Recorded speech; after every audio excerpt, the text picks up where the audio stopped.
Los 50 años del tío. La idea de reunirnos fue mía. Una excusa perfecta para vernos.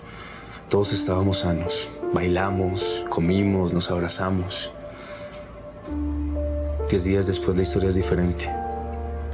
El tío está en una UCI y hay varios positivos en la familia. Mis excusas perjudicaron a muchos, pero sobre todo a mí. Yo también soy positivo para COVID. Tus excusas siguen poniendo en riesgo tu vida, tu bienestar y la reactivación de todo un país. Aprendamos a convivir para poder vivir. El futuro es de todos. Gobierno de Colombia. Colombianos, muy buenas tardes. Los saludo desde la Casa de Nariño. Estamos acá en nuestro centro de seguimiento y monitoreo del COVID-19. Me acompaña el señor ministro de Salud, Fernando Ruiz. Vamos a dar la bienvenida a nuestro Facebook Live, contestándole a los colombianos, siempre dándole gracias a Dios y pidiéndole por nuestro país. También agradeciéndole a todos los que trabajan intensamente para salvar vidas en medio de esta pandemia y también agradeciéndole a las familias colombianas que se van adhiriendo a todas las pautas de uso del tapabocas, del lavado constante de manos, del distanciamiento físico, de aplicar los protocolos de bioseguridad. Vamos a empezar nuestro Facebook Live haciendo un balance de las cifras del COVID-19 hoy en Colombia. Hoy se adelantaron 38.331 pruebas. Se encontraron 11.578 casos positivos, una alta concentración en 5 municipios del país. Se ha venido haciendo también búsqueda activa. Hoy se han registrado 318 fallecidos. Le expresamos a las familias que han perdido sus seres queridos nuestras condolencias, nuestro sentimiento de respaldo en estos momentos difíciles. Quiero destacar que los mayores de 70 años fallecidos hoy son el 52.1% y las personas entre 60 y 69 años son el 20.1%. También quisiera destacar que a la fecha en Colombia se han adelantado 2.143.097 pruebas, de los cuales 1.728.027 han sido descartados. El total de casos acumulados en Colombia ha llegado a 456.689. Pero hay algo muy importante que yo quisiera compartirles hoy. La cifra de recuperados ya llega a 274.420 personas. Eso quiere decir que ya llegamos al 60% de recuperados. Ese es un mensaje importantísimo el día de hoy.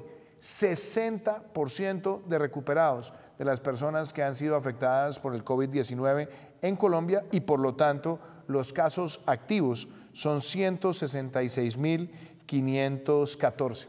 Pero también quisiera compartirles algo que es importante. Obviamente esperamos que esta tendencia se pueda mantener, pero es un hito. Y es que hoy el número de recuperados fue de 13.124 frente a 11.578 casos positivos. Es decir, el día de hoy el número de recuperados superó el número de casos positivos. También quiero destacar que el 91% de los casos positivos registrados en Colombia ha estado atendido en casa, el 4.3% en hospitalización y el 0.3% ha estado en unidad de cuidado intensivo. Vamos entonces a darle inicio a las preguntas que nos envía la ciudadanía. Aquí está con nosotros, como ya lo dije, el ministro Fernando Ruiz. ¿Y con quién empezamos? Buenas noches, señor presidente. Mi nombre es Claudia Carriazo. Quisiera hacerle una pregunta. ¿Para qué sirve el PRAS del que habla en los programas? Gracias. Claudia, muchas gracias por la pregunta. El PRAS se traduce en primero pruebas, rastreo y aislamiento selectivo. ¿Por qué es importante? Porque es la metodología a partir de la cual tenemos más información, más capacidad y podemos seguir recuperando vida productiva. Es una forma también de aplicar todo el conocimiento, toda la información, toda la evidencia epidemiológica para que podamos hacer intervenciones de precisión y seguir recuperando el curso de actividad de nuestra sociedad. Es importante decirlo además, Claudia, porque hoy no hay una vacuna probada, no la hay. no hay un tratamiento todavía aprobado y por supuesto no hay inmunidad garantizada. Eso quiere decir que las sociedades tienen que seguir recuperando vida productiva, pero lo tienen que hacer con un muy buen sistema, no solamente para identificar los casos positivos, sino hacer el aislamiento. Entonces, el PRAS consiste en aumentar rápidamente las pruebas, que es lo que hemos hecho. Nosotros hoy ya somos el país número 1 en América Latina que ha realizado más pruebas PCR de manera agregada, somos el tercero en pruebas PCR por millón, pero también quiero decir que en Colombia estamos aumentando la capacidad de pruebas de antígeno viral que también van a fortalecer nuestra capacidad. Una vez nosotros decimos, se ha hecho la prueba, el rastreo. Si alguien aparece positivo, rastrear sus contactos para identificar dónde puede haber una ruta de contagio y buscar ese aislamiento. Esa estrategia PRAS ya tiene una vida normativa porque se emitió un decreto para darle la solidez de aplicación con una clara delimitación de responsabilidades con los entes territoriales. Y la respuesta es, ¿sirve? Sí, ha servido. De hecho, en muchos lugares hemos podido hacer una intervención encontrando los lugares precisos donde hay focos de contagio y también hemos podido monitorear cómo se comporta la tasa reproductiva del virus. Así que la estrategia PRAS está funcionando, pero obviamente también, Claudia, la estrategia PRAS también requiere de la cultura ciudadana, del autocuidado, para que los casos también sigan disminuyéndose. Yo no sé, Fernando, si quisieras agregar algo más. Solo, presidente, que nosotros hasta ahora hemos venido aislando a las personas en aislamiento preventivo obligatorio. Una vez las ciudades empiezan a disminuir del pico en el curva de contagio, es importante generar todos los procesos de pilotajes, apertura económica, y allí es donde pasamos de aislar a las personas a empezar a aislar el virus, tratando de mantener todo el aislamiento inicial, todos los contactos de esa persona para poder tener el virus aislado e inmediatamente poder reducir la curva de contagio y la velocidad de reproducción del virus. Gracias, ministro Fernando. ¿Qué otra pregunta tenemos? Buenos días, presidente. Mi nombre es Oscar Barbosa y mi pregunta es, si por Barranquilla y Cartagena está finalizando el pico, ¿eso quiere decir que por ahí entró el virus a Colombia? No, eso no quiere decir que por ahí entró el virus. De hecho, nosotros hemos visto un comportamiento de la pandemia de manera diferente en distintas regiones. Ya tuvimos una situación también de estrés en su momento en la ciudad de Leticia, tuvimos también una situación similar en Tumaco, estuvimos también enfrentando situaciones en Cartagena, en Barranquilla, también en el departamento de Sucre. Así que las intervenciones se han venido haciendo, eso no quiere decir que por ahí entró el virus. Ahí lo que quiere decir es que hemos tenido momentos de gran presión del virus y hemos visto también que empieza una tendencia decreciente en el número de casos y en el número de muertes. Obviamente nadie puede bajar la guardia, tenemos todos que seguirnos protegiendo, pero también seguir dando pasos para reactivar nuestro país y recuperar vida productiva. ¿Qué otro mensaje tenemos? Señor presidente, buenas tardes. Mi nombre es Andrés Vargas. Quería preguntarle sobre la vacuna de Rusia. ¿Esa es la vacuna, la nueva que salió ahorita, es la que va a llegar o es otra la que va a llegar aquí a nuestro país? Muchas gracias, ministro. ¿Qué le contestamos a Andrés? Usted ha venido hablando también sobre el proceso nuestro con COVAX, con la estrategia Gavi, con los acuerdos bilaterales, pero sobre el tema de la vacuna rusa y la pregunta particular que hace Andrés, ¿esa es la vacuna que va a llegar a Colombia? Yo creo que ahí usted tiene una respuesta muy puntual. Sí, presidente. Nosotros estamos siguiendo todas las vacunas, todos los procesos de desarrollo. Cualquier vacuna que llegue, que vayamos a adquirir en Colombia, tiene que tener todas las etapas y todas las respectivas publicaciones y procesos de evaluación de calidad para poder ser aceptada y, muy importante, la publicación de sus estudios fase 1, fase 2, fase 3. En el caso de la vacuna rusa, cuando ya está circulando, está aplicando en Rusia, no hay todavía disponibilidad de dichos estudios. Tan pronto los tengamos, podría ser una de las que entraremos a evaluar, pero ese es el mismo procedimiento para tener la estandarización y evaluación de calidad de cualquier vacuna contra el COVID que tengamos en Colombia. Aquí tenemos también una pregunta que nos llega, nos la manda Juan Pablo. Dice, presidente, hemos escuchado al ministro y a la alcaldesa referirse hoy al aislamiento por localidades, a rutas de aeropuertos, deportes, restaurantes. ¿En qué consisten esos planes? Y me gustaría también amarrar esta pregunta con alguna que nos haya llegado en video. Buenas noches, señor presidente. Mi nombre es Felipe Ardila y mi pregunta es la siguiente. ¿Bogotá también se beneficiará de los nuevos cupos del programa Jóvenes en Acción? Muchas gracias. Felipe, la respuesta es sí, son 140.000 nuevos cupos, de los cuales 52.000 cupos de Jóvenes en Acción, de esos 140.000 van a estar en nuestra ciudad capital de Bogotá. Y frente a la otra pregunta que nos hacía Juan Pablo, claro, vamos a empezar a partir del 1 de septiembre a habilitar más rutas aéreas con la ciudad de Bogotá y también con otras ciudades del país. Lo vamos a hacer con todos los protocolos, pero hay que empezar a hacer esta reactivación que necesita nuestro país con responsabilidad. Y también yo quisiera, ministro, que usted detallara esas conclusiones a las que llegó hoy en la reunión que usted sostuvo con el equipo de la ciudad de Bogotá. Sí, señor presidente colombiano, revisamos toda la situación de la ciudad, los indicadores de las diferentes localidades. Hay buenas noticias en el sentido que la localidad, especialmente las localidades más grandes de la ciudad, ya tiene una tasa de afectación muy estable, con una cierta tendencia a la baja, tanto en contagios como en la propia mortalidad. Sin embargo, hay algunas localidades, específicamente estas 7 localidades, que todavía tienen una tendencia creciente en sus indicadores.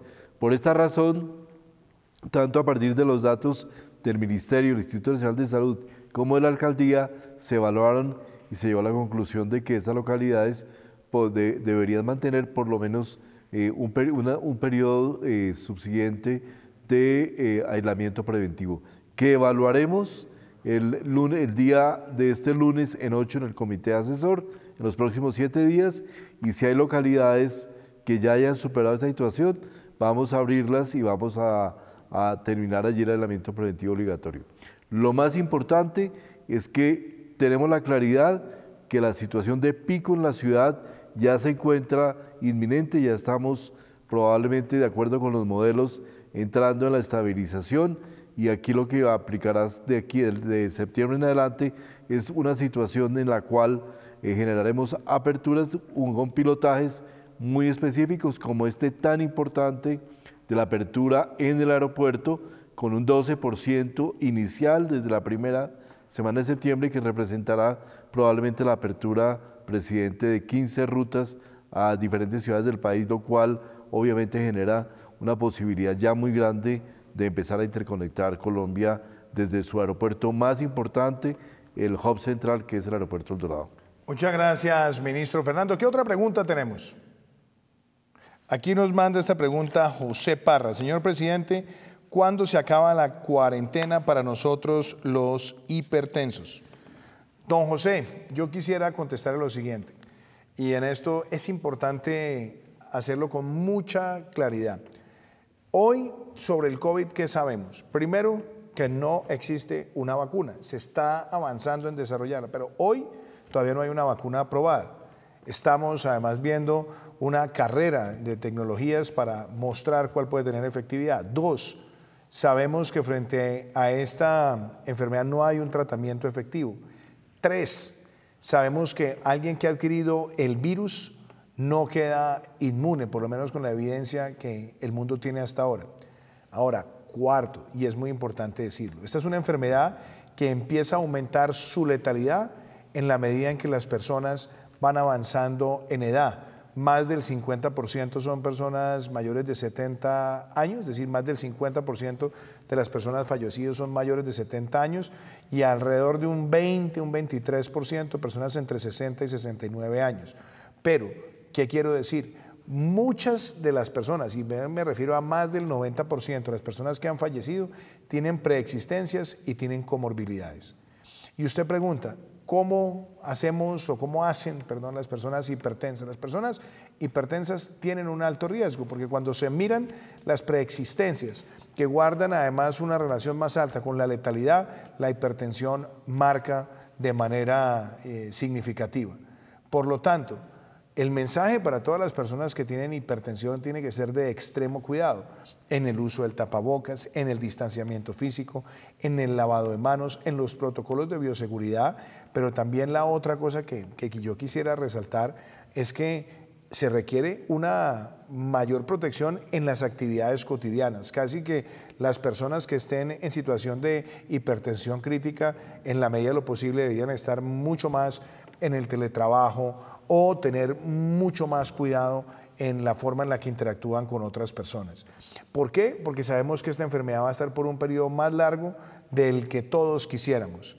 Y mientras el mundo no tenga una posibilidad de distribuir de manera generalizada, universal, una vacuna, sabemos que las personas con ciertas preexistencias van a tener un riesgo mayor y mucho más si son personas que superan los 50, los 60, los 70 años. Yo no sé, Fernando, ¿qué más quisieras agregar? Solamente un indicador que la hipertensión multiplica casi por 8 veces la probabilidad de muerte en el caso del COVID. Esto solo nos sirve para ilustrar la severidad que tiene la hipertensión y la razón por la cual desde la política pública de salud estamos cuidando a los hipertensos.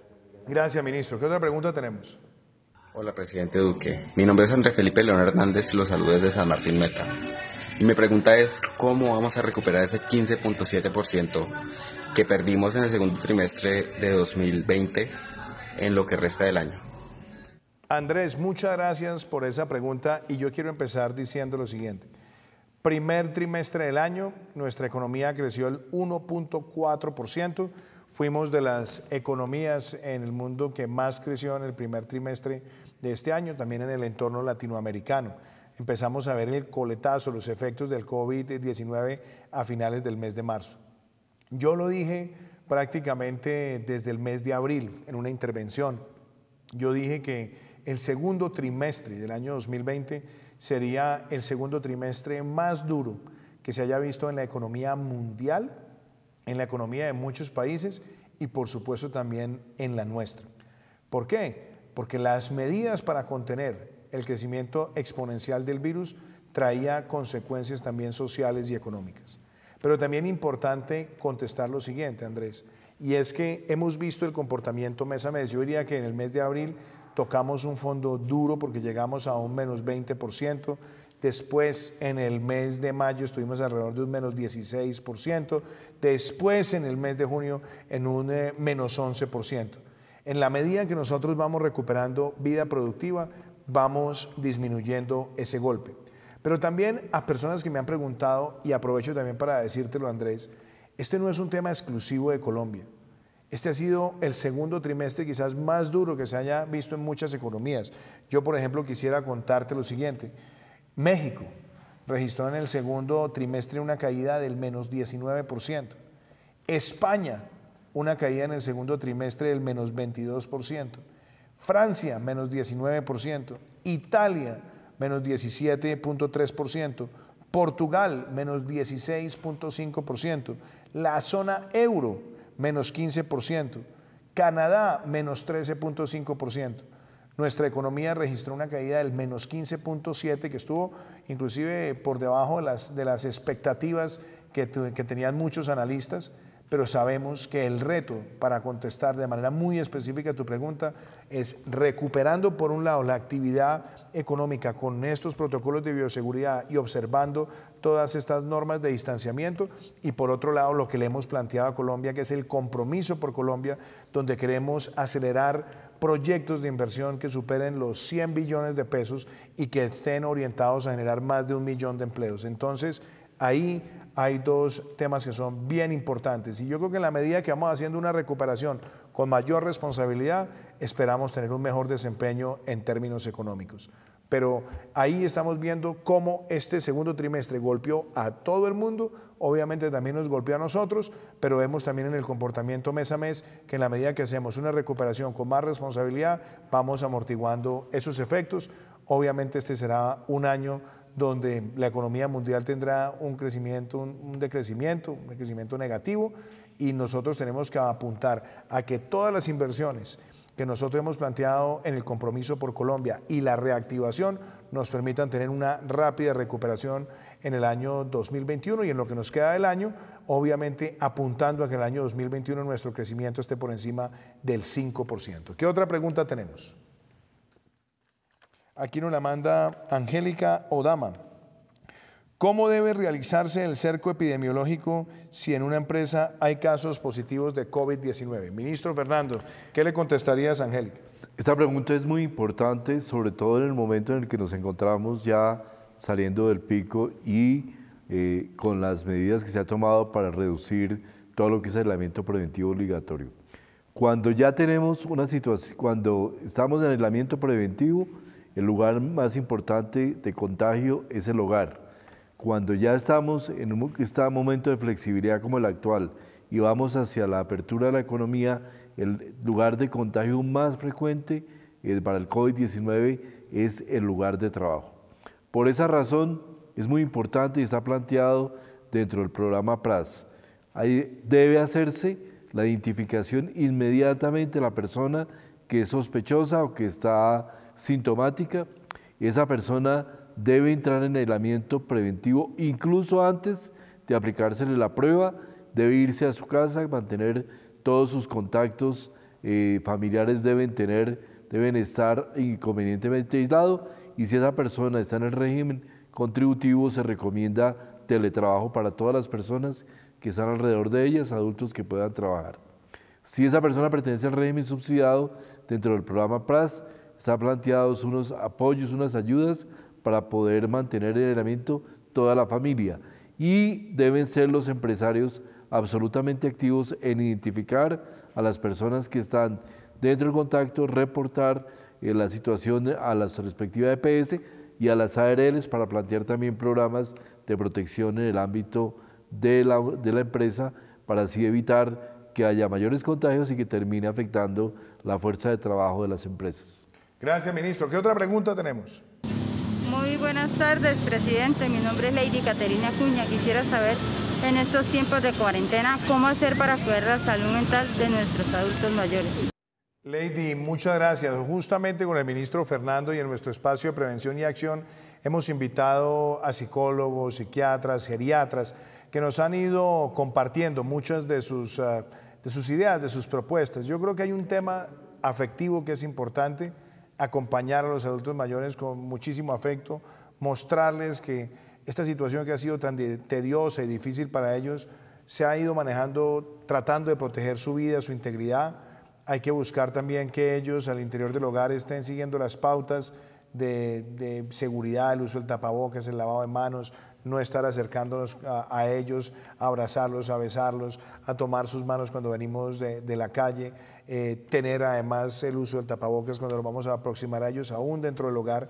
Pero en términos de salud mental, acompañar, explicar, expresar el cariño de manera constante ha sido una de las recomendaciones que nos han dado, y por supuesto algo que es importante en el ambiente familiar, inclusive cuando no los tenemos cerca, sabemos que ellos están en otro lugar, tratar de mantener una comunicación permanente y aprovechar la virtualidad también para enviarle mensaje de los seres queridos. Yo no sé, ministro Fernando, que algo adicional de lo que nos han dicho las asociaciones de geriatría. Solo recomendaciones: uso del tiempo libre, de darle al adulto la actividad física que se requiere dentro de la vivienda o cuando tiene momentos de salida, mantenerlos muy activos en ese sentido, y también la posibilidad de uso de tiempo libre en diferentes actividades tipo gráfico, dibujo o actividades que ellos quieran hacer para mantener un estado emocional adecuado. ¿Qué otra pregunta tenemos? Buenos días, señor presidente. Mi nombre es Sandra María Díaz Barajas, de la ciudad de Bucaramanga. Quisiera saber en qué se basan en escoger las rutas de los vuelos nacionales, porque en algunas ciudades se abren los vuelos y en otras no. Sandra, muy buena pregunta. De hecho, lo que hemos habilitado con el Ministerio de Salud es una consideración de lo que son lugares que han tenido cero afectación, baja afectación, mediana afectación y alta afectación. Hemos trabajado con un proceso de ir liberando gradualmente, se han abierto rutas, hemos crecido esas rutas. Justamente hoy estábamos anunciando la apertura de nuevas rutas a partir del 1 de septiembre desde y hacia la ciudad de Bogotá, con otros lugares del territorio. Hemos aplicado también normas de bioseguridad. Quiero también contar que se está haciendo un proceso importante en la ciudad de Medellín, concretamente en el aeropuerto de Río Negro. También quiero destacar lo que fue la ruta abierta entre Cúcuta y Bucaramanga y el desarrollo que ha tenido. Así que hay unas consideraciones de carácter epidemiológico que son las que orientan estas decisiones y se trabaja también con los gobernantes locales a solicitud, pero lo hacemos también haciendo una clara determinación de las funciones de la autoridad aeronáutica y teniendo claro que estamos en un proceso donde Colombia tiene que ir recuperando esta vida productiva y estos aspectos importantes de la conectividad en nuestro territorio. Fernando, ¿quisiera agregar algo más? No, presidente, yo creo que es importante la reactivación para algunas ciudades como Cartagena, con una expectativa de una ruta desde Bogotá, el mismo San Andrés, y obviamente con la aplicación de los protocolos, la estrategia PRAS, el CORONAP será muy importante para esta apertura, para poder hacer que tengamos información sobre la situación y los riesgos que podrían tenerse dentro del proceso de apertura de vuelos aéreos.